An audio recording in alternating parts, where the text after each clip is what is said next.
जय हिंद बच्चों। बच्चों आज के सेशन में मैं क्रिएट डिफरेंसेस के अंतर्गत कुछ क्वेश्चंस आपको छोटे छोटे वीडियोस बनाकर दे रहा हूं। आज का टॉपिक हमारा है sodium potassium pump. Sodium potassium pump हमारी बॉडी में कैसे काम करता है, इसके विषय में हम डिस्कशन करने चल रहे हैं। तो चलिए आइए, इस पर सबसे पहला क्वेश्चन होता है कि हम सब कैसे इसे डिस्कस करेंगे। फर्स्ट पॉइंट है सेल मेम्ब्रेन। सेल मेम्ब्रेन के अंदर क्या पाया जाता है? साइटोप्लाज्म। बाहर क्या होता है? Tissue fluid. Is correct. Cytoplasm को क्या कहते हैं? Intracellular fluid. इसे क्या कहते हैं? Extra cellular fluid. साइटोप्लाज्म में मुख्य रूप से पोटेशियम आयन की मात्रा ज़्यादा होती है, लगभग 142 आयन्स। पोटेशियम जबकि बाहर की ओर मात्र 4 रहते हैं। इसकी तुलना में जब हम सोडियम की बात करते हैं तो सोडियम बाहर की ओर अगर 140 हैं तो सोडियम अंदर की ओर मात्र 10 होते हैं। हम यहाँ कह सकते हैं पोटेशियम लगभग 35 टाइम्स अंदर की ओर ज़्यादा है और सोडियम लगभग 10 टाइम्स बाहर की ओर ज़्यादा है। 10 क्यों? 14 टाइम्स बाहर की ओर ज़्यादा है। लगभग बेटा 14 टाइम्स बाहर की ओर ज़्यादा है। Is correct. ऐसा क्या बना रहेगा? नहीं बना रहेगा। क्यों नहीं बना रहेगा? एक प्रोसेस काम करती है, सिंपल डिफ्यूजन। सिंपल डिफ्यूजन में क्या होता है बच्चों?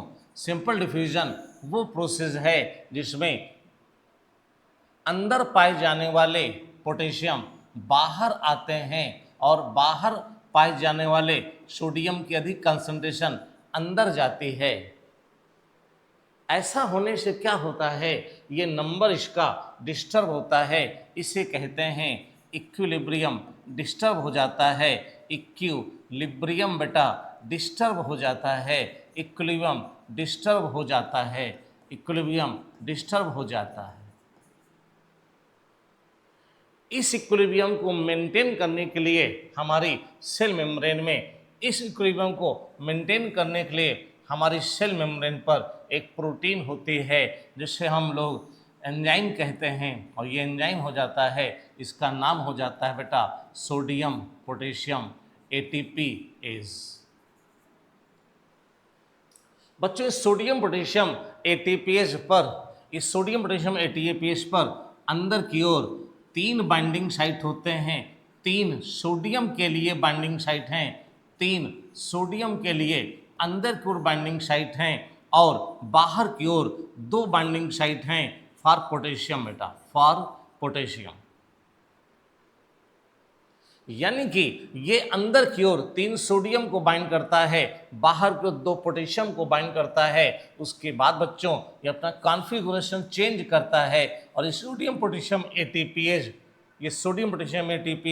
अंदर की ओर बेटा 2 पोटेशियम को रिलीज करता है। अंदर की ओर 2 पोटेशियम को रिलीज करता है। अंदर की ओर 2 पोटेशियम को रिलीज करता है, जबकि बाहर की ओर 3 सोडियम को रिलीज करता है। बाहर की ओर 3 सोडियम आयन को रिलीज करता है।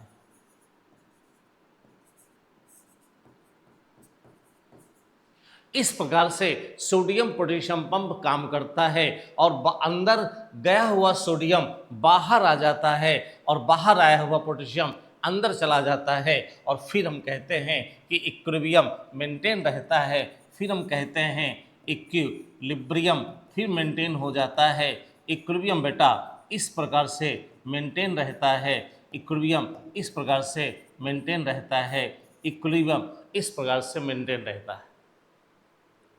इस मेंटेनेंस में हमारी सेल लगभग बच्चों 10 से लेकर के 40% एनर्जी सेल का खर्च करती है एज पर रिक्वायरमेंट। हम लोग 25 से 30% एवरेज मानकर चलते हैं कि हमारी बॉडी की एनर्जी खर्च होती है। सोडियम पोटेशियम ऐसा क्यों जरूरी होता है, ये भी ध्यान रखोगे तो वो ध्यान रखोगे बेटा, 3 सोडियम बाहर आते हैं, इसका मतलब बाहर की ओर पॉजिटिव चार्ज हो जाता है, अंदर निगेटिव चार्ज रहता है। सेल मेम्ब्रेन में बाहर की ओर पॉजिटिव चार्ज हो जाता है, अंदर निगेटिव चार्ज हो जाता है, बाहर पॉजिटिव चार्ज होता है। ये साइड ECF में पॉजिटिव चार्ज होता है, ICF में नेगेटिव चार्ज होता है। नेगेटिव चार्ज के लिए अंदर की ओर का प्रोटीन जो नेगेटिव चार्ज होती है वो भी रिस्पॉन्सिबल होती हैं।